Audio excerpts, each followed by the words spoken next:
Mahigit sa 400,000 piso, ito ang halaga ng problema na ating susubukang bigyang tugon ngayong araw sa Malasakit at Work. Ito ay para sa isang residente ng Bulacan na hindi na alam kung saan pakukuha ng pera para magawa ng angioplasty procedure ng kanyang mister. Ang kanilang kwento ating pong panoorin. Setyembre na atakihin sa puso ang 42 taong gulang na si Dennis Lakindanong. Kwento ng kanyang may bahay na si Mary Grace. Papasok na ang kanyang mister sa kanyang trabaho sa isang mall sa Pampanga nang atakihin ito. Agad naman na nadala sa klinik ang kanyang asawa at pagkatapos ay nilipat din agad sa isang malaking ospital para mas masuri ng maayos. Ayon sa doktor, ang dahilan ng atake sa puso ng kanyang mister ay ang pagkakaroon nito ng bara. Dahil dito, inirekomenda sa kanila na sumailalim sa operasyon si Dennis. Kami po ay humihingi ng tulong medikal para po sa aking asawa na inatake sa puso noong Setyembre. At ngayon po ay nangangailangan siya ng angioplasty dahil po sa bara sa kanyang puso. 5 araw din na nagpagaling si Dennis sa ospital. Bago sila lumabas, ay binilinan pa sila ng doktor na kailangan nila ipagpatuloy ang mga gamot para sa puso ni Dennis. Nitong nakaraang buwan, nang magdesisyon sila na dalhin sa Philippine Heart Center ang kanyang mister.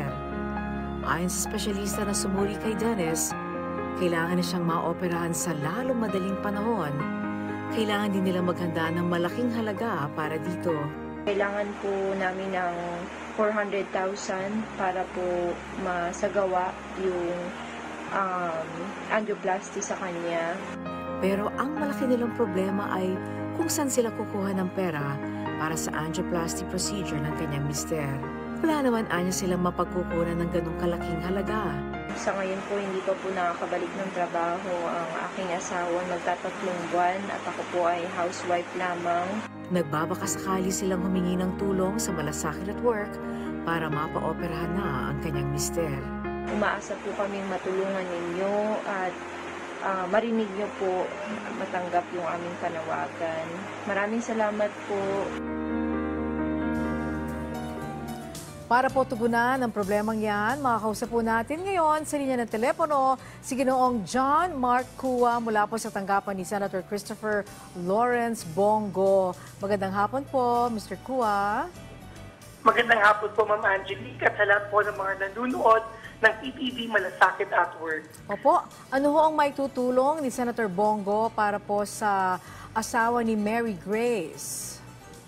Ang opisina po ni Senator Bongo ay tutulong po through guarantee letter po. Since ito po ay nasa isang pampublikong hospital, nasabi nga po ni Ma'am Mary Grace earlier sa aming phone call, is nasa Philippine Heart Center po ito gagawin ng procedure. So, pwede po tayo magbigay ng guarantee letter. Pero ako this po, i-guided po natin si Ma'am na pumunta po sa Malasakit Center since may Malasakit Center po ang Philippine Center po. Okay. Ano po mga kailangang dokumento na dapat i-submit ni Mary Grace po sa inyo?